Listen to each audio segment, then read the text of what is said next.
Finally, after teasing and procrastinating the creation of this video and this program, I am proud to announce the DEMIGOD Protocol.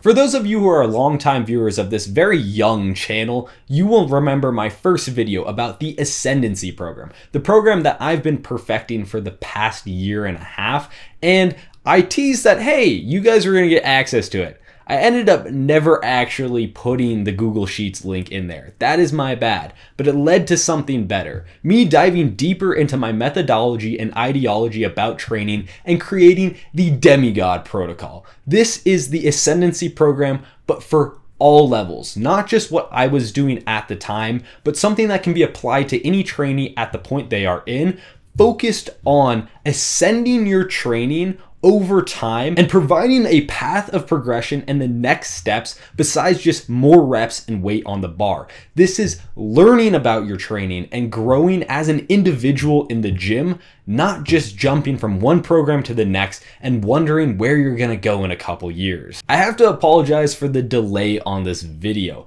I've had the Google Sheets and the documents done for about a week and a half, even though I've been working on it for months. But between working construction full time and also going to the gym hard as fuck, which you will be doing once you're running this program, I kind of didn't have a lot of energy. But then tonight I was like, no excuses, because not one, not two, but 3 people in the gym asked me about different aspects about my training methodology and how I program. I was like, all right, that's gotta be a sign from the universe to buckle in at 9:30 p.m. and get to work bringing you guys this revolutionary training content. As you can see on my beautifully crafted cover page, these are free programs for the people, because I'd rather see you guys improve your training and get fucking jacked than make a couple bucks off of you. But I do ask as payment that you subscribe to this channel and support my content. I'm doing my best to provide you with no bullshit, revolutionary information to your training. Not revolutionary in the terms that it's something new under the sun, but it's something that I've discovered, implemented, and methodologized, is that even a word, for you guys to use. So anyways, I'm really excited to jump into it. So the first thing that you need to do is make your own copy. So when you input the data, 1, it actually shows up. 2, you can then track your progress and ascend through the levels.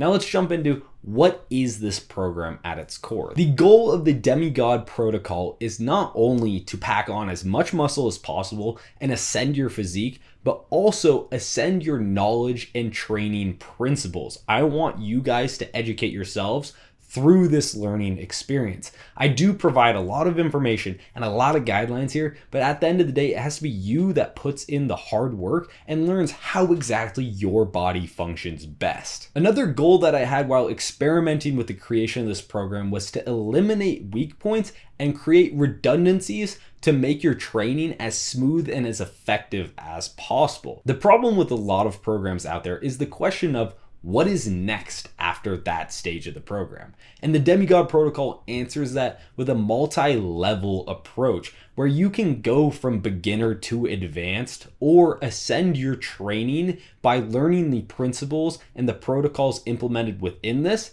And really what it is a learning experience at the end of the day. The purpose of level 1 is to acclimate to the implementation of supersets, high intensity training, and a workout split that you've probably not done before, hitting things 3 times a week with a lot of the upper body.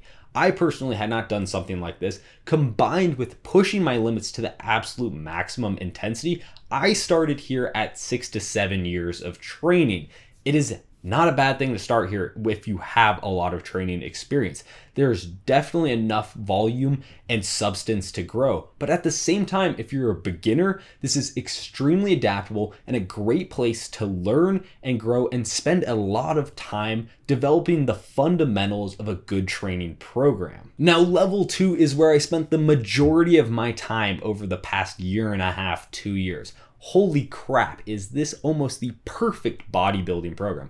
Honestly, I would say if you do not want to absolutely exhaust yourself to the maximum and go all out like this is your life's mission, level 2 may be where you are for the rest of your training career. That might be an exaggeration because, hey, our goals change, we adapt, whatever, but I fucking love level 2. This is my baby right here. What it really does is it rounds off your exercise selection. There's a bug in front of my face.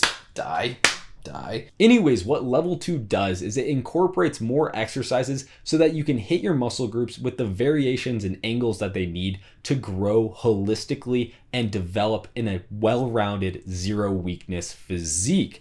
This really improves your work capacity a lot. Combined with that high intensity training and the supersets established earlier in level 1, my God, it takes some getting used to. This is not months, this is years of progress here. It took me probably a whole entire year to graduate from level 2 to level 3, and that was taking a jump while I was still making great gains because I committed myself with making my recovery excellent for level 3. You also start taking care of weak points by implementing unilateral exercises, especially for the arms, which I found everybody has a smaller arm. I still do, but I greatly improved my weaker arm by doing these unilateral exercises. And then experimenting with intensity techniques as a great way not only to drive progress and force growth, but also test future volumes that you may want to use for that muscle group. Now finally, level 3, the ultimate theoretical zero weak points bodybuilding program for naturals. My God, this is what I'm currently at, and this is a lot. But then again, I spent years building up to this, and I am proud of it. Yeah, and my workouts completely exhausted, but the programming that I've done allows me to recover for my next session. And it comes down to locking in recovery and dedication because I want to push my limits. I want to ascend. I want to become a goddamn demigod. What this level does is it rounds up completely. It polishes off every movement pattern, every exercise that you could kind of possibly want, along with a lot of variation for experimentation and finding those niche things that you want to improve upon in your physique. It's a lot of sets. It's a lot of intensity, but this is for advanced lifters. This is for people that really want to drive to the next level and find what their body is capable of. To be at this level and maintain it for more than just a week or two, you have to have mastered lessons from the previous levels. This is no joke. There are very few people who can just hop into this level of the program and run it successfully. Like, I'm talking of natural lifters, very, very few. This right here is the long-term program goal. If you're starting on level 1, take a look at level 3, or I'll go over it in this video and just listen. This is what is theoretically possible, and I've proved to myself is physically possible if you put your mind to it and you set the long-term goal and plan. But then again, I want to talk to you about goals. The goal is to build the maximum muscle possible, get the sickest zero weak points physique, not to add a shit ton of volume and just ascend to level 3. We don't care about how many sets we're doing. We care about the results that we are getting. And I want you to keep that in mind first and foremost when going through this program is how are your results? Now let's talk about the 3 fundamentals of success that you need at all of the levels to actually make gains, drive progress, and ascend. Now let's talk about training intensity. Now, when I mentioned redundancies earlier, training intensity was one of the things that I was referencing, along with frequency. There are 3 factors when it comes to muscle growth that you can pull. You have your intensity, your frequency, and your volume. We are locking in our frequency for each muscle group at a certain level. Although as you progress through the levels, you do add muscle groups in with the certain days as your volume increases. And your intensity is also getting locked in at the maximum because who doesn't not want to make gains because they didn't put in the effort.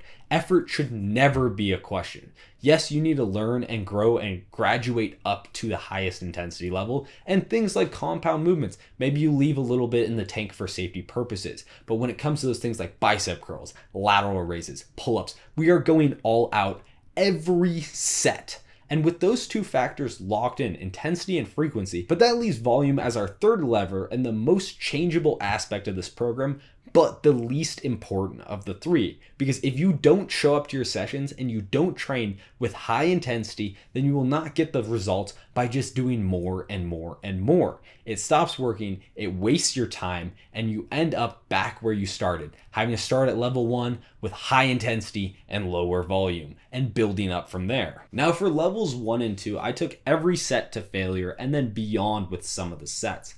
But with level 3, I started implementing certain progression schemes for my heaviest and most taxing compounds of the week, my squat, my Romanian deadlift, and my bench press, to leave just a little bit in the tank for those finishing movements of those muscles. I'll go into those techniques and those progressions later on, but at the end of the day, the takeaway I want you to have is that muscle building is an adaptation for survival, so give your body something to survive. Now, the second most important factor for success is a caloric surplus.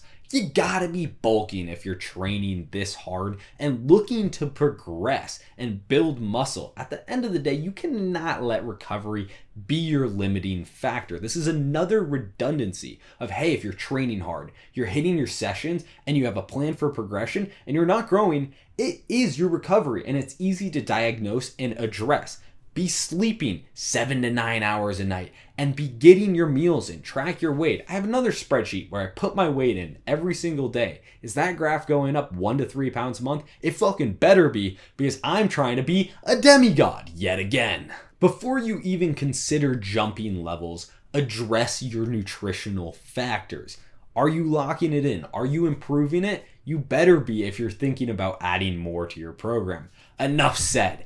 Get on the bulk. Pick up the fork. And the third thing that you need for success is a can-do attitude. This is wanting to grow. This is wanting to learn and train harder. And this is when life hits the fucking fan and shit goes flying everywhere. Sorry for the vulgar image. You still get to work. So what if you don't sleep enough? So what if you don't get that meal in? So what if work is hard? It's the same thing I'm doing here with this video, well past 10 o'clock at this point. Sometimes you just need to buckle down and get the job done. Obviously, take your rest days that are programmed in. If you really need another day off, take it.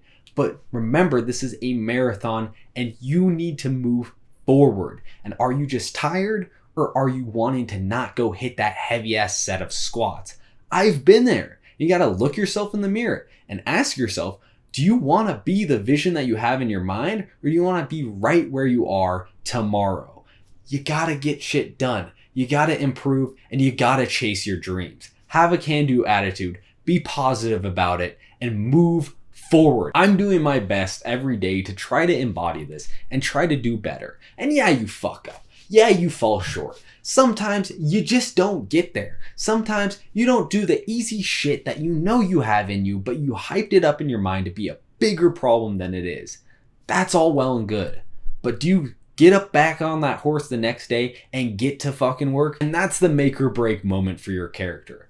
Never give up, always improve, and keep on going.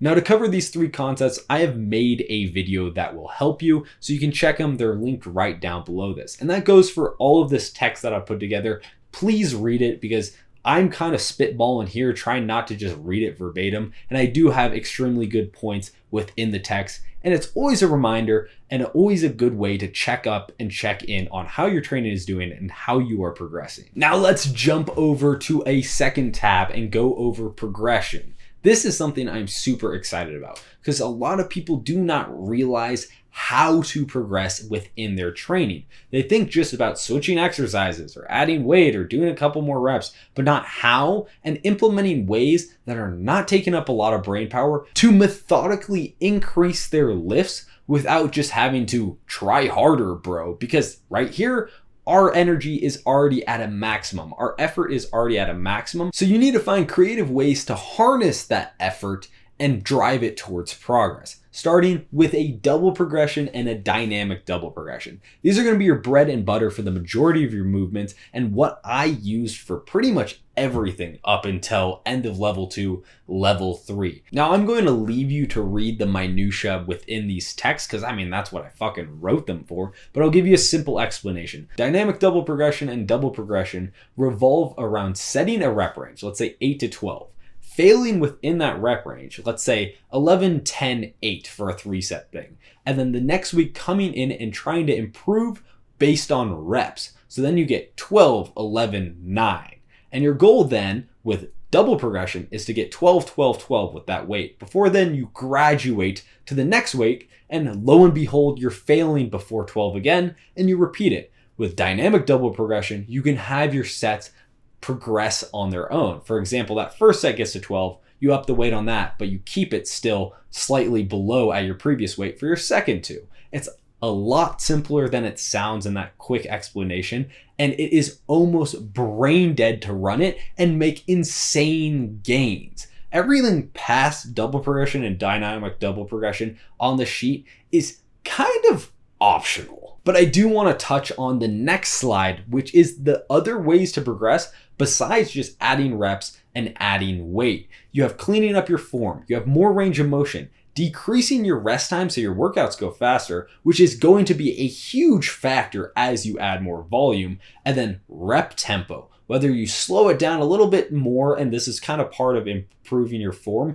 because you're rushing it a little bit to get that extra weight. Pausing at the bottom for something like a bench press, and then implementing intensity techniques, which I'm excited to talk about later, and I do have a video on. But I do want to establish that good technique and sufficient range of motion are the baseline for your exercises, especially if you're driving with hard intensity. We don't want to get injured because what's the best way to make zero progress? Not be able to show up to the fucking gym. Woohoo, you won negative gains. Now a variation of double progression that I created was Until Death Dynamic Double Progression, which essentially takes intensity techniques and uses them as a plateau breaker. What you do is you end up running dynamic double progression or double progression until you hit a plateau and you really can't bust it, and then you start slowly incorporating intensity techniques to volume blast you past it, and then you retest that barrier and break through it, because for about 8 weeks you just thrash your biceps, your triceps, your lats, whatever it is, with some extra volume and some extra intensity. So when you revert back to what you were previously doing, it seems like a piece of cake. This is also a great way to test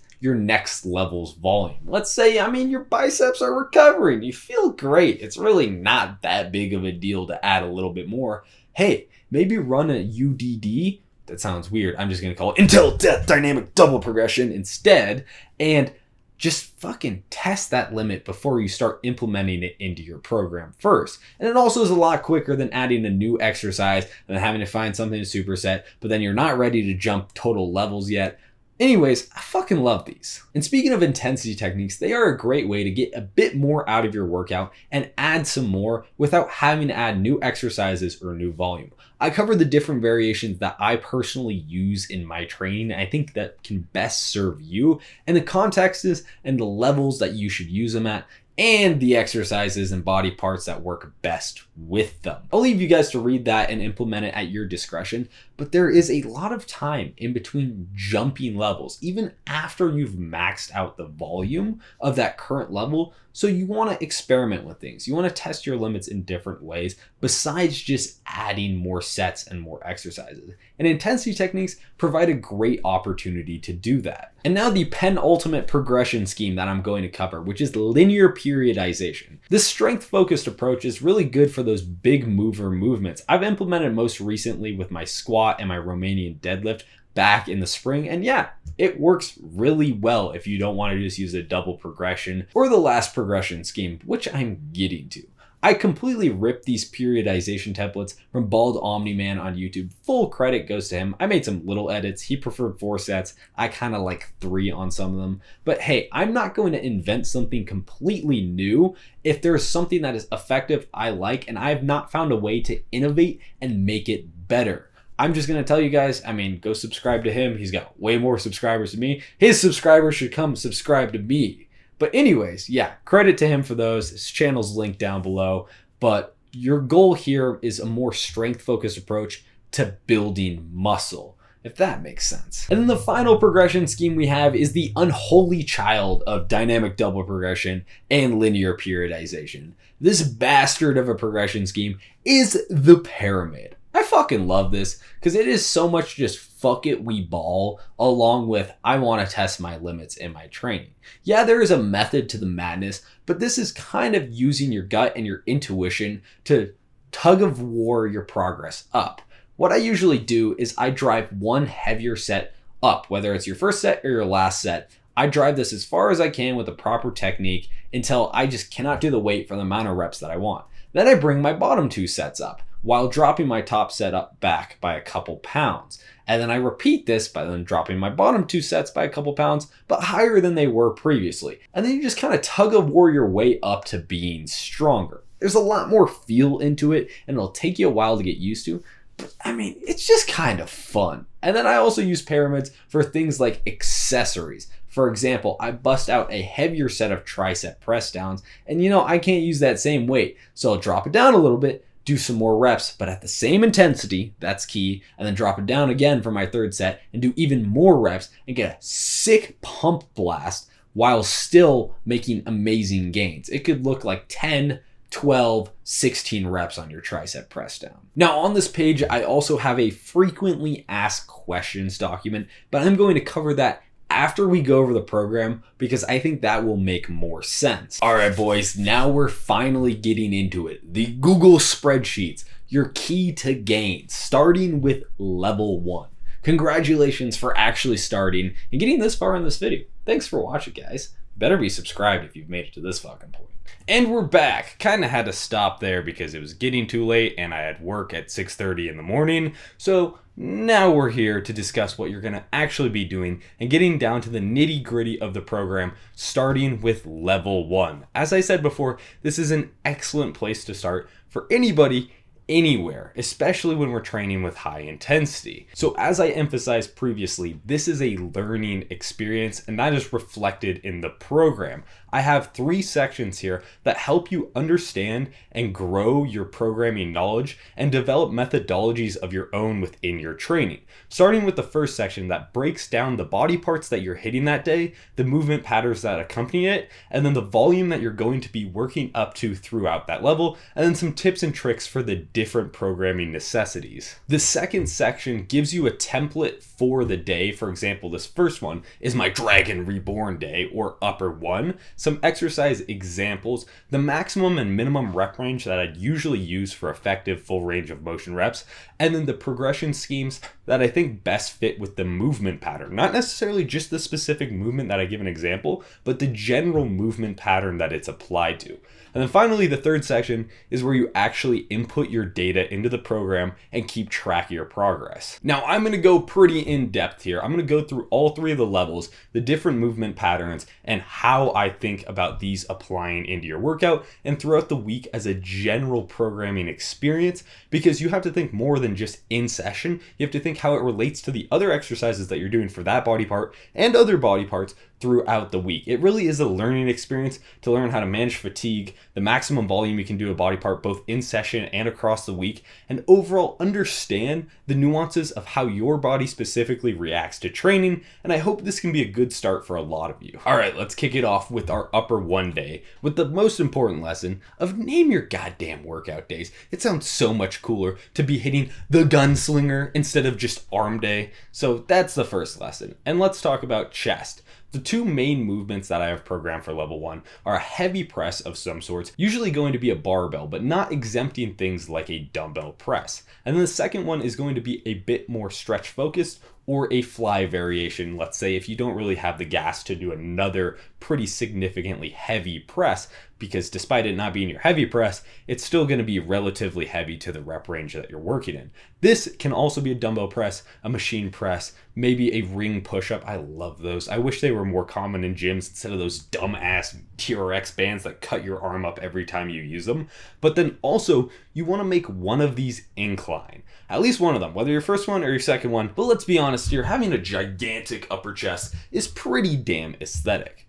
And then moving on to back, we have the two main movements of a vertical pull and a horizontal row. This targets not only your lats in two different positions, but also your upper and mid traps here. Now, the way that I think about these exercises and which ones to load heavier and go first with a priority is in conjunction with the second upper day that you do this week, Friday. So I advise you to pick one to go heavier in first, whether it's a barbell row or you're doing some pull-ups to really get that vertical volume in. And then on the other day, you start with the other movement pattern first to have a more well-rounded approach and avoid maybe missing the thickness on your back, but having the width, or vice versa. Now, keeping with that same thinking for your arms, you have your biceps where you have a free elbow curl and then a stretch focus curl. This is something where your shoulder or your elbow is locked in place and you're stretching that short head of the bicep. Think preacher curl or a properly performed incline curl. And as for the sets, because these do hit different movement patterns, especially next when we discuss the triceps,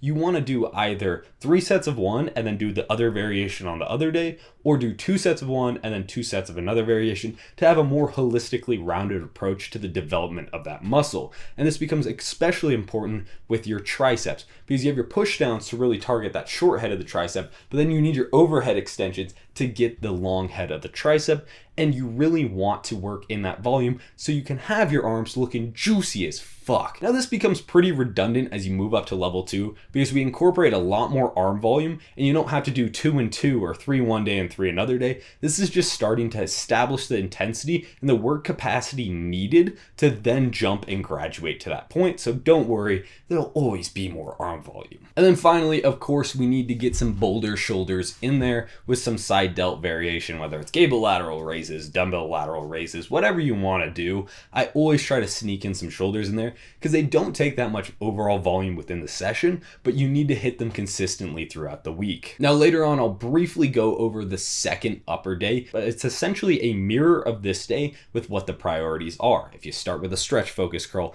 then you start with a free elbow curl on the other day. Instead of starting with your heavy barbell press, you start with something like a dumbbell press or a ring push-up. Now, these are not exclusive laws when it comes to programming, and the whole program won't fall apart if you break one of them and do 2 heavy presses first on the week. But I mean, it's a redundant way to make sure that you're getting in all the movement patterns at the right intensity and the right priority so you don't leave anything lagging behind. Where it really comes down to the nitty-gritty and the differences between this first upper day and the second upper day is the programming and the supersets. So for example, on this upper day, I have a certain order of exercises mixed in with different priorities, while on the other upper day, it is mixed up in a different way, so things get priority earlier when you have more energy and can give it more effort overall. I really like this because it does lead to that no lagging body parts approach as long as you're not skipping your volume. Now, something I'm a huge advocate of is supersets. I superset everything currently, but that isn't the case starting off here at level 1.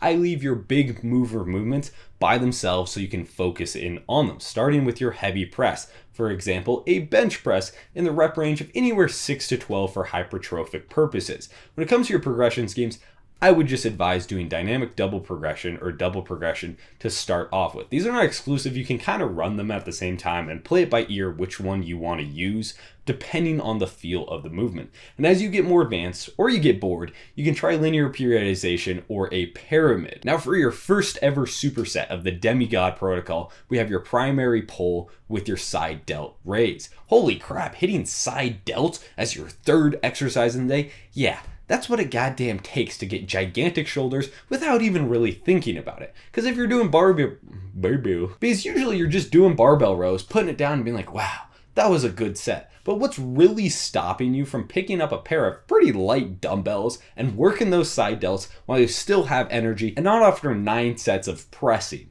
That is what rounds out your physique, is programming the easy points within here. And it's finding those slots of best convenience, especially for low fatigue exercises like lateral raises. Your next superset is your stretch focus press and your bicep curl. Depending on whether you're doing 3 or 4 sets, you may want to start with your bicep curl so you end at the same time, like biceps, chest, biceps, chest, biceps, chest, biceps. There you go, 4, 3. That makes sense, correct? Now, this superset on paper seems just as easy as the barbell row lateral raise, but it isn't. Despite wanting to pair with muscle groups that don't relate to each other in function so that you can have that muscular energy to exert it and get a hard set, especially when getting used to the super high intensity training and going to failure, because these are both safe exercises to fail on, it becomes pretty tiring on your work capacity. You just finished a hard ass set of incline machine press, and now you have to go and do some strict bicep curls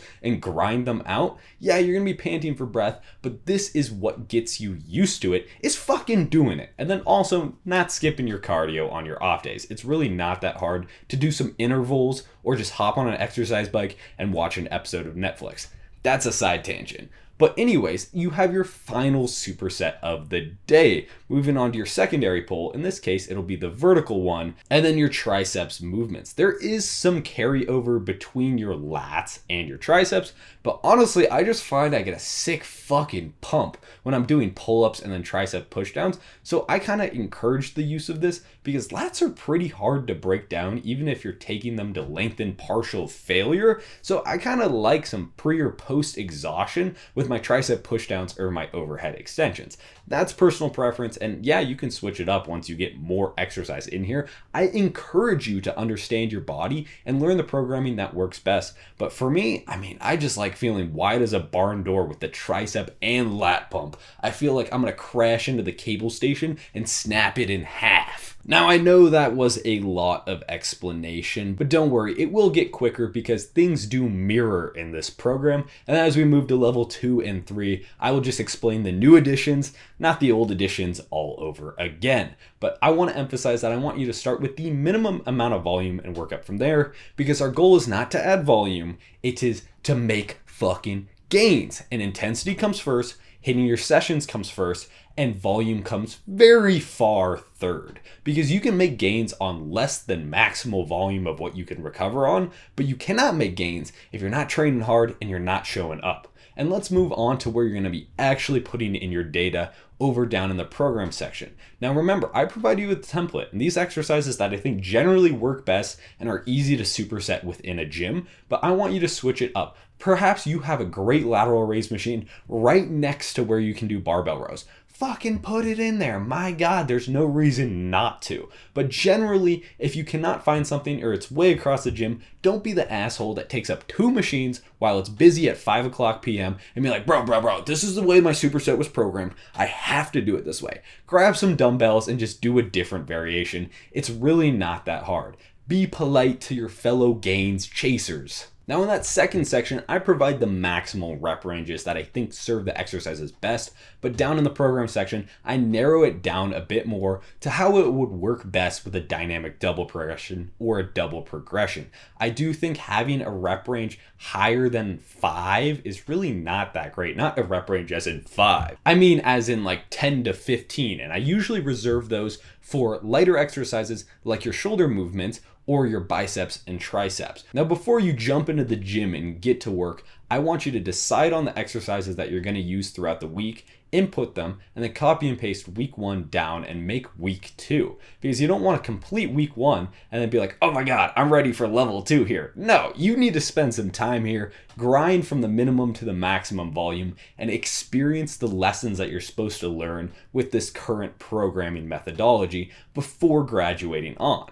But anyways, let's get into day 2. This is Hail Reaper, the Reaper leg day to bust your shit up and grow absolutely gigantic thunder thighs. Now on this level, I have a lot less volume variation because I feel legs need the highest base level of volume, but one of the lowest maximum levels of volume because they are a big ass muscle. The initial barrier to break them down is a bit higher. So your minimum starting sets is going to be 6 for both your quadriceps and your hamstrings. Now, of course, for our quads, we have to start off with the king of all movements, a squat variation. At first, I had this as heavy squat, but I think heavy is completely relative to the rep range that you're working in, and especially if you're brand new and you're getting used to the squat motion, it is very valuable to lock yourself into something with some external support, like a leg press, and learn to get deep and comfortable with the squat motion.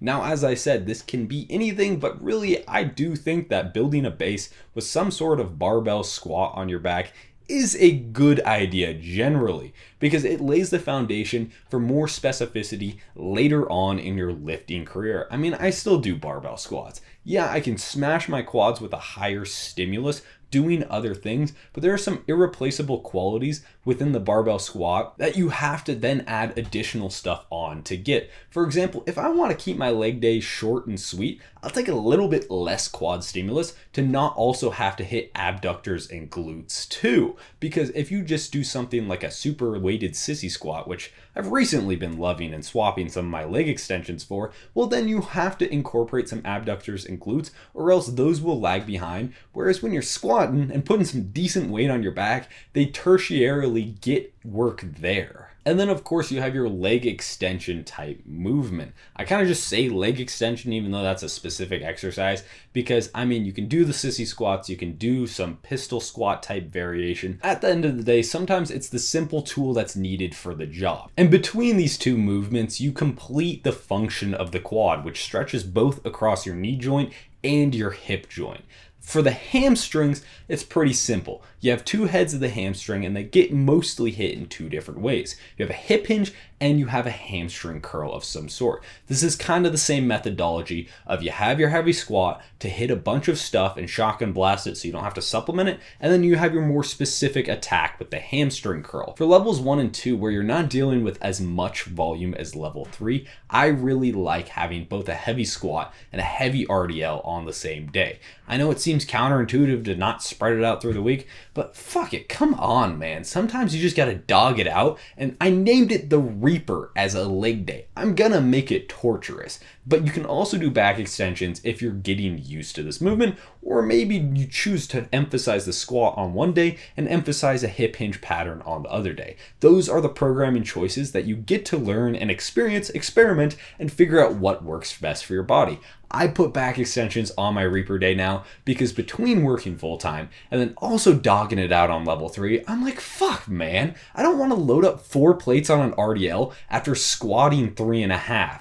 It really is a tiring experience, but when you are not weaker, but growing, I'm going to use that terms, it's kind of not as much stimulus and fatigue on your system when you're just doing a 1.5 plates and then a 2-plate RDL. So it's kind of fucking fine to just do that and then do another relatively heavy to your level you're at leg day on Saturday. And then of course we have calves. You can't skip the calves. Trust me, I wish I'd been more diligent about my calf training and not just coping that I have super high insertions and I can jump high. But I mean, hitting calves once a week with only 3 sets, really not gonna grow shit doing that. But this is the same methodology as the arms I talked about, 3 to 4 sets between a seated or straight leg. I've kind of just started going exclusively straight leg because I did seated for years and I didn't grow shit, but now I'm finally kind of growing my calves, but other people find seated works very well. Another personal preference that you need to notate and understand about your body. And then abs, also with the same 3 to 4 set methodology as arms.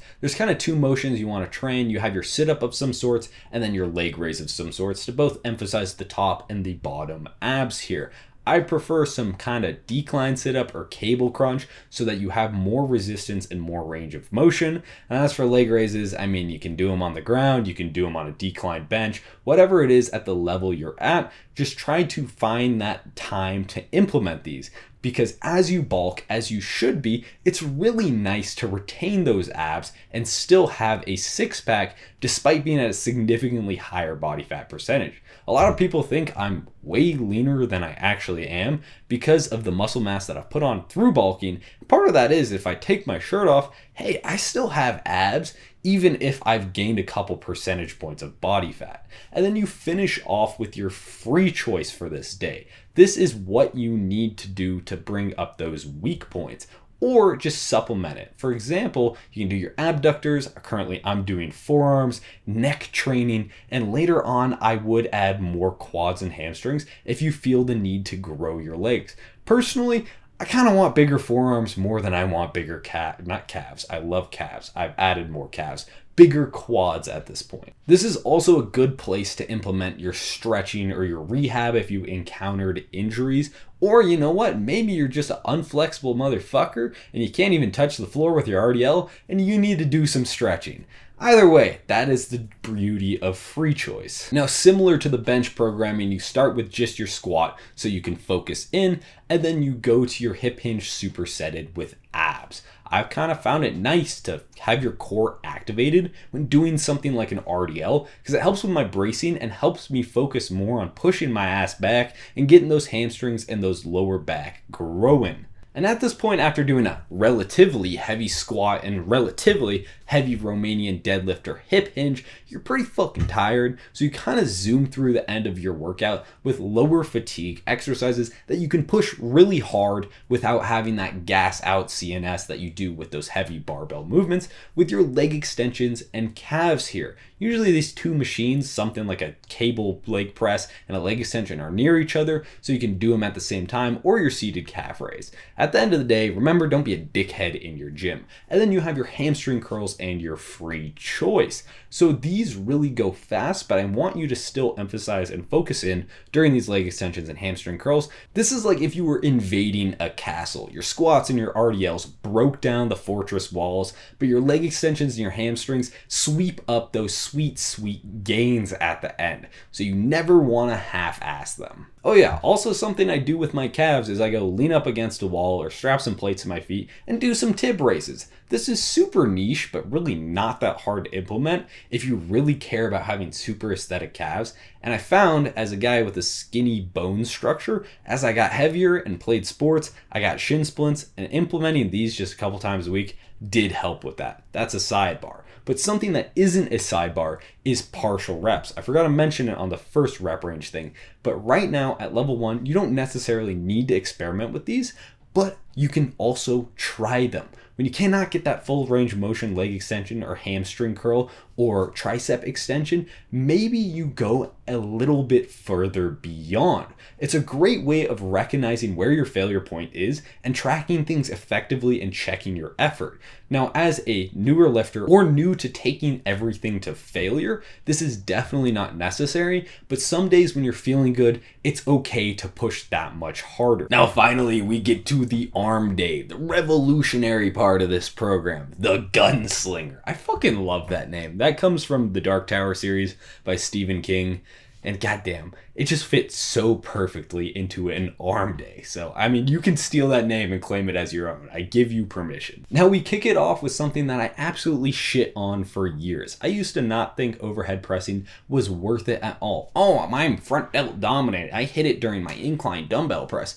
But bro, there is something so aesthetic about extra capped front delts bursting from your chest and creating this huge divot right there that you cannot fathom. So this was a mistake by me for not training these. And so just 3 sets an entire week is enough to really enhance your physique. And I do think it is best for shoulder health to also train in the vertical plane of motion. And I have not experienced no shoulder issues despite hitting shoulders more often and with higher volume. And I think it is due in part to overhead pressing occasionally. Now that is probably going to be your most taxing movement of the day, because I also called my arm day a rest day that's not a rest day, because I try to incorporate low fatigue movements, because when you're starting to train with extremely high intensity and going fucking hard, even 2 days in a row is kind of a lot using those heavy barbell movements or heavy leg press or something like that.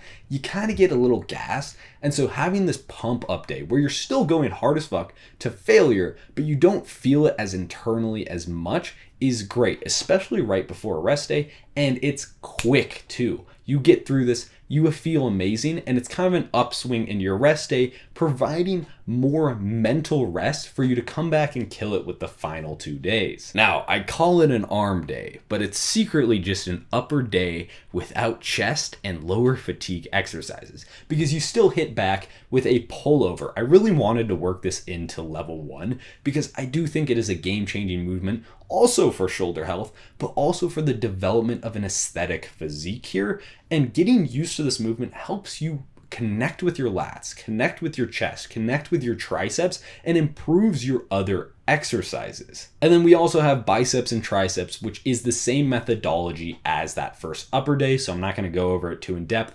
And then we hit rear delts too. I wish On this level 1, we could hit rear delts 3 times a week, but I didn't hit them for years, just kind of hitting them with my rowing movements. So having some isolation to start off with is a great start. And trust me, that will be alleviated once we hit level 2. And as for the programming here, this is one of the days that you can kind of mix up the most because you don't have those fatiguing exercises, and I encourage you guys to play with that programming. Now, unlike the other days, your overhead press is supersetted with a curl here, and I want you to build that work capacity of 2 pretty medium intensive movements and get fucking used to just dogging it out and not being like, oh, I have to pair it with something low fatigue, because sometimes the low fatigue exercises don't work as goddamn well as the higher fatigue ones. All right, and then we have Excalibur, which is the mirror of Dragon Reborn, your second upper day. And as I said before, this has similar programming, similar exercise selection. It really just is about rounding out your approach throughout the week, and it provides some freshness to it and really keeps your body and mind engaged in the program. Now, I say start off with a stretch focus press, but really what that means is just find something with a bit more range of motion, namely dumbbells, ring push-ups, namely dumbbells and ring push-ups. I guess you could do dips if your shoulders allow it to start off with, but because the focus on Monday was kind of moving a bit more weight and driving hypertrophy through that aspect, I wanted to attack it from a different route on this day. This doesn't mean that you don't go relatively heavy on the exercise, because it's all relative to the rep range that you're doing, and you're all taking shit to failure. But this is not nearly as big of a deal and is more personal preference than for your back, your biceps, and your triceps, where you do want to switch the order and the emphasis from the other day. This can get a little bit iffy with triceps if you have elbow issues when doing an overhead extension variation. So what I would do is either A, find a version that doesn't trigger your elbows if you're going to do it first and implement it there, or B, you can do some feeder sets and warm up those elbows by just doing some super lightweight that doesn't count on like a tricep push down, because when you warm up with a press down first, your elbow should not irritate you when you go into an overhead extension. And then of course we hit side deltoids again, because boulder shoulders are the foundation of a sick fucking demigod physique. Now, when it comes to exercise order, this isn't too different than Monday's day, but we do move arms up a bit and finish with chest and back. You'll see as we move to level 2 and 3, it becomes more pertinent that we have a variety of exercises implemented at places where it doesn't really fatigue and affect the other exercises, but they get a priority of energy. I know that doesn't sound like it really makes sense to both have a priority of energy and not fatigue other exercises, but there is a way to do that, which we will get into. So moving on to our final day, our second leg day, the Saiyan Warrior for you Dragon Ball Z fans out there. This is essentially just another leg day if you're trying to build the mass of the legs. For me personally, I don't really want super big legs. I'm more of that golden era, silver era fan. I already got pretty damn big legs. So I kind of see it as a free choice fun day for me personally, where I make sure to get my forearms and calves in and abs, because those are the things that I just need to scoop up the volume and consistently do. But when it comes to my quads and my hamstrings and my other free choice things like abductors, I kind of just play it by ear. For here, I've programmed it like a typical leg day, and the layout, if you do want to grow on that 2 times a week leg day, is the opposite just as leg day 1. If you opened with a heavy squat on leg day 1, you open with a heavier hip hinge like a deadlift on leg day 2. But that is not necessary, especially if you want to focus in on having, gigantic fucking quads. There's nothing wrong with starting with a leg press, especially, for example, if you get thrashed on RDLs. You don't want to do another heavy hip hinge, so why not do some back extensions on this day and then focus in with a leg press to get those quads nice and juicy. All right, so that's your week of training and the majority of the volume for the entirety of the program, but more specifically, everything for level 1. I forgot to mention that the 2 rest days I implement are Thursday and Sunday. I guess you can start your program on whatever day you want, but I prefer to do it with my upper one on Monday and my leg day 2 on Saturday being the last days that I train, with that rest day after my arm day. So I think that this is a great place to start for everybody, as I said, and I encourage it. But now I'm going to cover level 2 and the additions to level 2 with both exercises volume, and training methodologies that we can use to really advance your physique, and I'm super excited to talk about that. So I don't know why I'm saying super excited, because I'm literally going to talk about it now. It's not like I'm making a second video to do this. We're probably so far into this video. I've been recording forever. All right, level 2, where I think most people should reside for the majority of the time, if not forever, where I wish I could go back to if I hadn't proved to myself I could go to level 3. The additions here really are a step up.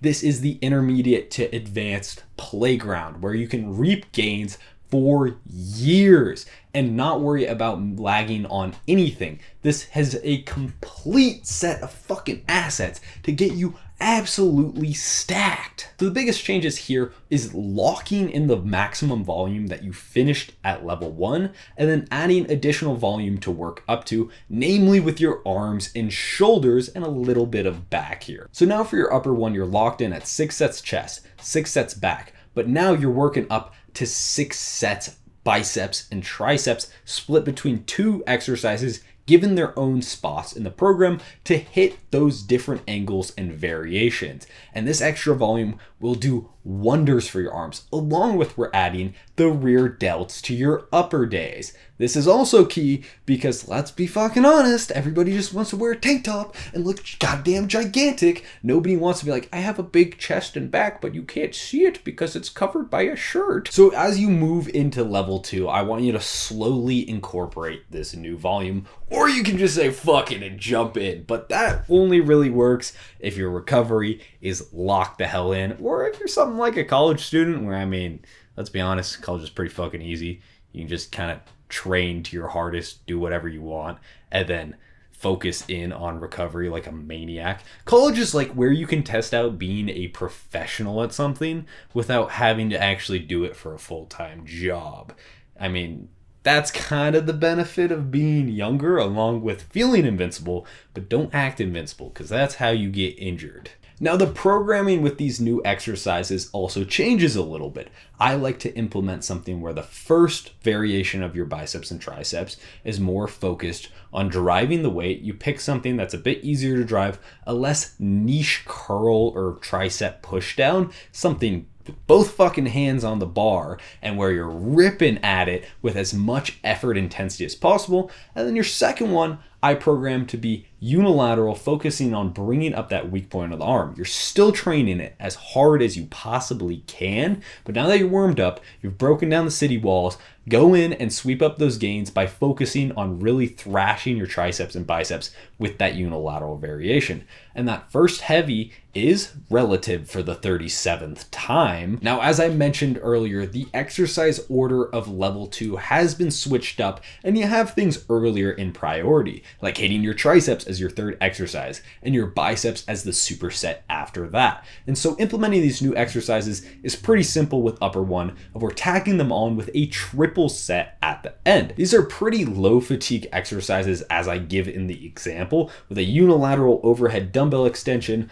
a dumbbell hammer preacher curl, and a dumbbell rear delt fly, and they're super easy to move between, but it's tiring because you're doing 3 back-to-back to failure exercises, and it's building that work capacity that helps you get through these workouts later. This is why for the majority of people, you can implement these slowly over time, starting with 1 set of the triple set, then 2, then 3 over the next couple weeks or months, whatever it takes. Remember, if you're making gains, it's going good, the weight on the scale and the weight on the bar are going up, there's no necessary need to add that volume immediately. You can test it, and if you recover, fucking great. Yeah, sure, run it. You're recovering, you're just making more gains, but if you're not, it's better to slowly implement it. Now, when it comes to rep ranges and progression schemes, this is where you can start experimenting a bit more. Before you even reach the maximum volume, I would encourage experimenting with partial reps, especially as a way to test adding another set the next week. Implementing some tricep partial reps on your push down is a great way of getting in that extra volume, that extra intensity, and you know, if it feels fucking good, you might be greenlit to add an extra set the next week. And as for linear periodization and pyramids, I encourage experimenting with those on your high fatigue heavy lifts like your bench and your squat for this week. And now that you're at level 2, once you max out your volume for some of these exercises, you can try until death dynamic double progression. This is a great way to break those plateaus, as I talked about earlier, and adds that variety to your training, because you should be here for years working at this level. Now, the additions to Hail Reaper are pretty simple, of just adding another calf set, because as I said, something I regret is not training calves more. And I do think that the high threshold of minimum breakdown volume for your quads and hamstrings is enough. And if it fucking isn't, throw it in your free choice. It's that simple when it comes to this. Now, I said there was a lot more arm and back volume coming, and that is emphasized in Gunslinger, putting in pull-ups and more biceps and triceps here. On this day, I just recommend jumping up to the top level of that volume, because the level 1 Gunslinger is a pretty light day, and this way you can get more arms in initially as you work up the volume for upper 1 and 2. I do think back, unlike chest, quads, and hamstrings, can be hit 3 times a week. I mean, just look at those calisthenics guys. It's such a complicated muscle group. Adding in some pull-ups and pullovers in this middle day really does round out your physique here. And as for arms, I mean, you just gotta fucking thrash them on this day, because they are your primary focus. Despite having your overhead press and your pull-ups before doing some of your arm volume, this really don't take away and really just warm you up to fucking rip your biceps and triceps. As for Excalibur, your upper day 2, it's the same thing as upper day 1, adding rear delts and 2 more exercises for your arms. Now, those rear delts get moved up to your first superset, because we want to round out the shoulder, making up for lost time. Not really lost time, but the emphasis that you didn't have at level 1. And then the unilateral exercises are tacked onto the end. That doesn't mean they're the least important. That just means that they're the least fatiguing in the priority list. And then Saiyan Warrior, like Hail Reaper, just adds on some calves or some free choice. Yet again, the thing is that those legs get thrashed. You don't want to overdo it, because there's a lot of upper body to hit, and you want big legs. But at the end of the day, this is plenty of volume to grow your legs, while still saving a lot of work capacity to focus on the muscles that we really truly care about.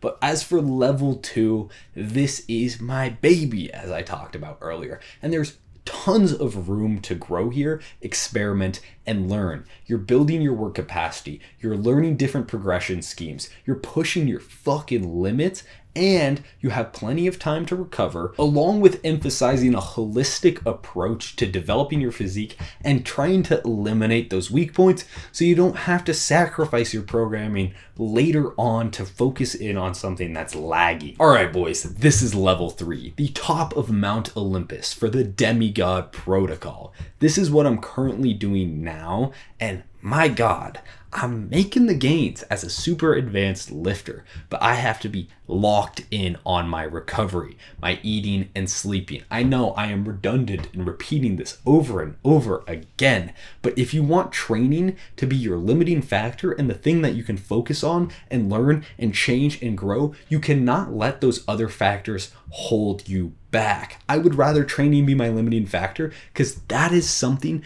that I can address always and often. But right now, I don't think training is my limiting factor at all. It is pushing me to my limits. The additions on this first upper 1 day are chest flies and pullovers. Now, it doesn't seem like that much, but at the end of the session, adding those finishing exercises to really carve out your chest and your back of pure granite, it is tiring. But at the end of the day, they are not that fatiguing of exercises, and they are really the finishers to complete the movement and the volume that I can recover on before the next time that I hit it, along with taking into account that you don't want to just do a ridiculous amount of exercises to the point where you're in there for too long. I can usually complete this day in about an hour and 30 minutes if I'm not recording footage so you guys can watch my juicy, luscious muscles flex under the load of 1,000 suns.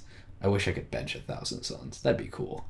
Anyways, it is late at night yet again, so I'm kind of tangenting here. But what I'm saying here is this rounds off the development for your back and your chest. I really think the general movement patterns for your chest involve a heavy press, a stretch focused with an incline being one of those, and then chest flies to finish it off. And for the back, you have your vertical pull, your horizontal pull, and your pullover, along with a rear delta foot some sort, which we have covered already. And the programming changes a bit, sliding in the pullover with your side delts to recover after doing dips and alternating curls, at least for me, which is a really tiring combo, and then putting your chest flies in the end with your rear delts, because it's a great superset that you can just do on one cable machine for me personally, and that's the Thickinator. Shout out to Jeffrey Verity Schofield for that one. Now with this level especially, it becomes essential to understand your progression. You cannot get to this point without being diligent about your progression and regulating yourself, because training at the maximum intensity does not guarantee that you make progress. Your progression schemes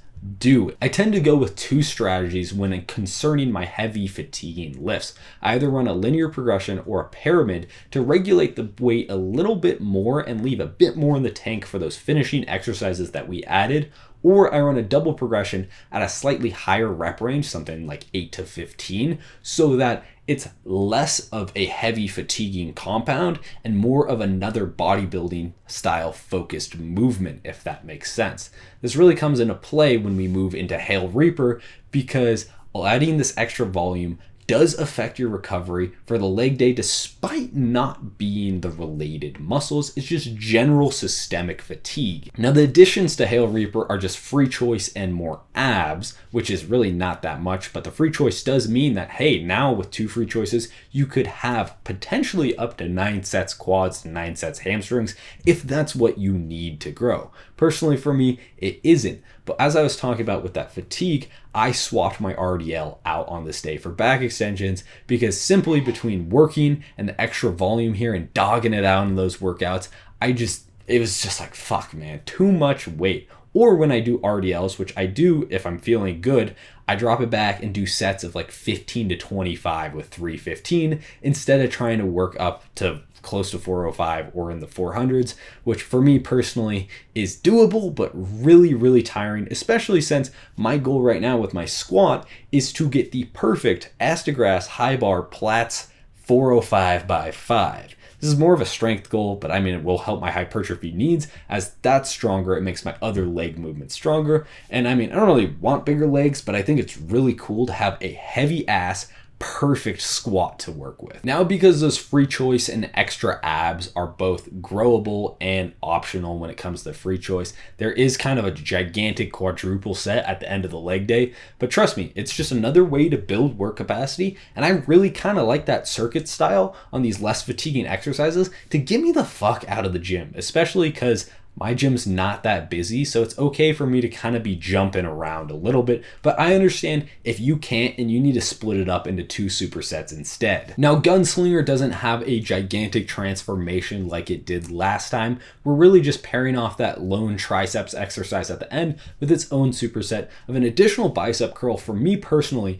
because my biceps are slightly behind my triceps. Or you could do a cable row if your back is open to the recovery and you want to do 9 sets, 9 sets, 9 sets of back and really get that fucking barn door demon back that, I mean, let's be honest, we all fucking want. Now, as for Excalibur, your second upper day, the additions are pretty simple. Another fly and another pullover just tacked onto the end here. But the thing I want to point out to you guys here is that your variations don't have to be unilateral. Like I kind of mentioned in level 2, it is not a requirement. And for example here, I'm really just trying to mass blast my arms. So I don't have those unilateral variations included, but I just do think it is good practice if it's something that you care about and a great way of regulating the intensity and the fatigue of a current workout session by doing those unilateral exercises. They just take a little bit less out of you than, like, let's say a bar preacher curl where you're just ripping at it. Doing a Bayesian curl with the cable is not really nearly as intense. I know despite going to failure, it should be, but it isn't. And then finally we have Saiyan Warrior, where it's just the addition of that free choice and that extra abs. As I've said, I kind of just use this day as a playground along with getting my calves, abs, and what else did I say? Calves, abs, and forearms now, because I saw a Lee Priest video and I just want those gigantic fucking forearms. So I've been pretty diligent about getting 6 sets of this way and that way in a week. I know it's flexion and extension, I'm pretty sure, but this way and that way sounds kind of funny. All right, guys, I know level 3 is pretty damn ridiculous with 6 supersets and a total of 36 sets happening on your upper body days.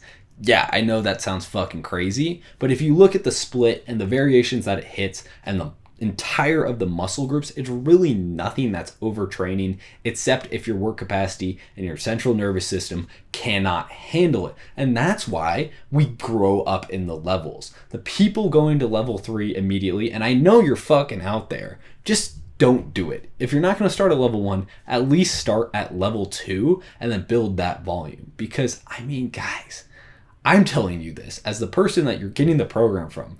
This shit is fucking hard. And I'm just doing it because I proved to myself I could do it, and it's what I'm currently recovering from, and it's just a challenge that, you know, when you're 22, you gotta take on, because when else in your life are you gonna do that?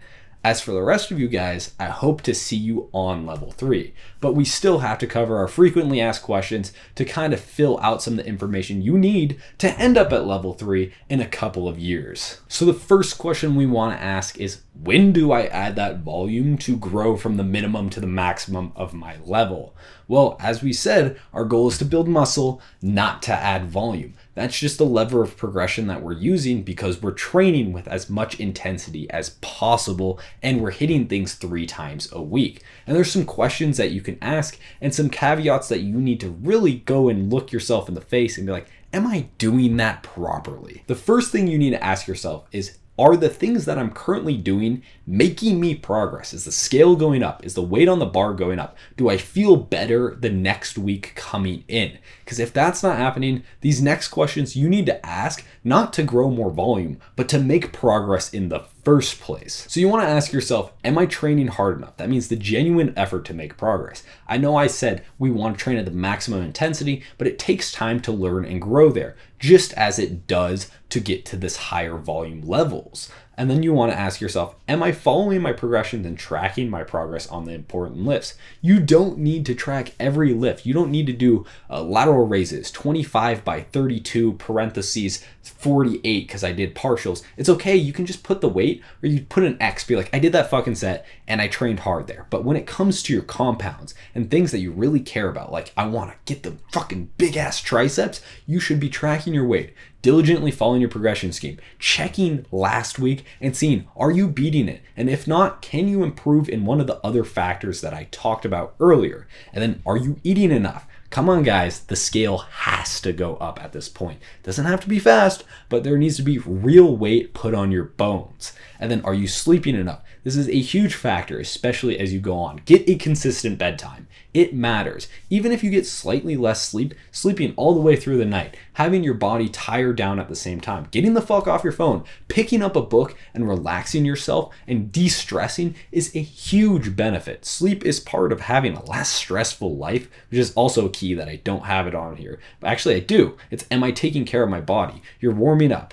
you're hydrating, you have consistent schedule, means you're hitting your days when you tell yourself that you're going to hit them, and then you're not stressed out the wazoo. If these are answered, then it's, how do I feel about my workouts? Am I coming in more recovered? Do I not feel beat up hitting the next session where those muscle groups are being targeted? If so, try another set.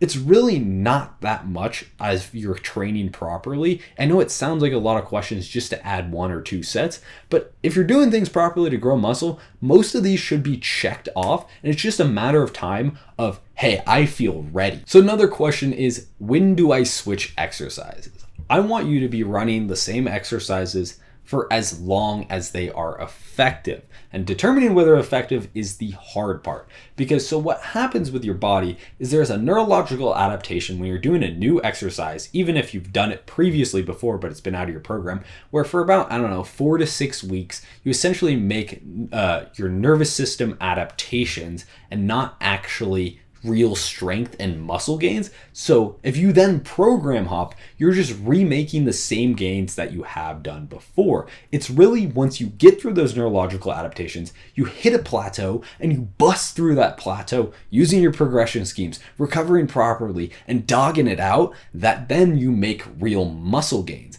And so there are a couple questions and a little bit of more feeling-based approach to when you swap an exercise, but a lot of it has to do with learning your body and feeling things out. But first, before you swap any exercise, make sure you're doing it properly, you're not using too much weight, and you gave it a genuine effort before anything. Because I've had exercises where I'm like, I don't like this exercise. And I revisit it and I do it properly. I drop the weight, I feel it out, and I'm like, fuck, man.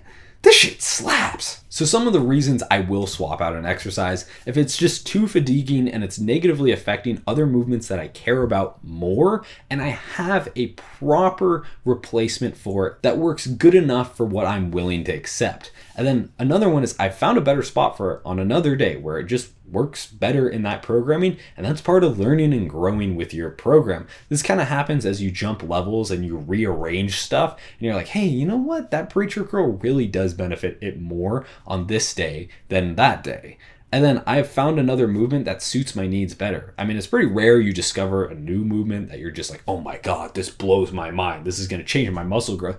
But sometimes you just want to swap something because it's fucking convenient. Like, hey, I'm running across the gym to go grab the dumbbells to do this variation is not nearly as nice as using that machine that's right next to me. So I got that confused with the next question of, is it too much of a hassle and does it negatively impact my workout trying to fucking deal with it? What I actually mean by I found another movement that suits my needs better of, hey, if I want more biceps here, maybe I swap out that row on level 3 and do more biceps like I'm currently doing now. Or you want more long head of the tricep, so maybe you do another variation because your elbows are fucking fine and you just really want to blow that up. And the last reason that I will swap a movement is that it just doesn't feel good or right to me. This comes with experience, especially when you're newer or you're doing a new movement. Sometimes you just have to be patient and give it the time. As I said earlier, you come back to it and you're like, damn, why did I ever stop doing this? So I really try to reserve this as a last resort, because if I know in my mind this is a good movement, this applies to my needs, it checks all the criteria of an S tier movement, I want to give it the benefit of the doubt. And sometimes this just happens because it's worn out and there's no more really gains to be made with the way that your program has evolved, because all your different movements affect each other and it might not just work now, and it has to be swapped for one of the previous reasons, and that's why it doesn't feel good. But it's very rare that you cannot change a movement to feel good for yourself and the way that your body works. And then swap it for a movement that hits the same muscle at the same angle if you are using my templates. If you're innovating on your own, you can try something. But as for mine, if you're hitting skull crushers, you can swap it for an overhead rope extension because it both emphasizes the long head of the triceps, but you don't want to then swap it for some lateral raises because then you're lacking that tricep variation and the rounding out of your physique. And the final question that we have here is when to ascend levels. This is super key and really comes down to you. You need to learn your body. You need to be honest, because at the end of the day, these are your gains that you're making, not mine, yours. So be honest with yourself when thinking about this. So as I've mentioned, this is supposed to take time to level up because our goal is making those gains, not adding the volume. So you need to ask yourself, am I satisfied with my rate of progression? And this isn't some bullshit like, bro, I wish I could progress like I was on fucking trend. This is, I'm making my gains. I'm showing up. I'm stronger. Most weeks out of the year, I'm hitting my goddamn goals. And then if you are doing good and it's training hard and you're looking for more to do, you can ask yourself these questions. 1, are you maximizing intensity with your current amount of volume? Remember, this doesn't have to be like you're training like goddamn Tom Platz. It takes time to learn how to do that. 2, make sure your nutrition and recovery are in check. This can be an ever-improving process. It does not need to be absolutely perfect to level up. It just needs to be good enough to be currently making gains. 3, adhere to your progression schemes and consistently making gains. As I covered, tracking the important lifts and are they fucking going up? Because that's the indication that you're actually getting jacked. 4, slowly incorporating the volume suggestions for each level. Did you max out your current volume? There is no reason to jump levels if you have not maxed out the current volume. 5, acclimate to the maximum prescribed volume for that level. Holy shit, what I said. Number 6, experiment with things like intel-depth dynamic double progression and your linear periodization. This is part of keeping training fun and still making gains because it can spark something in your brain to innovate your program and learn your body better. You don't know until you try. 7, double check your nutrition and recovery. I know you lied to yourself the first time. And then 8, you get to ascend levels and do it all over again because that's what lifting is. Clocking in each week slightly better than last time. Oh my god, this was an absolute marathon to record. Almost a level 3 week of training. Okay, I'm hyping myself up too much with that. But thank you guys if you've managed to make it to the end of this video.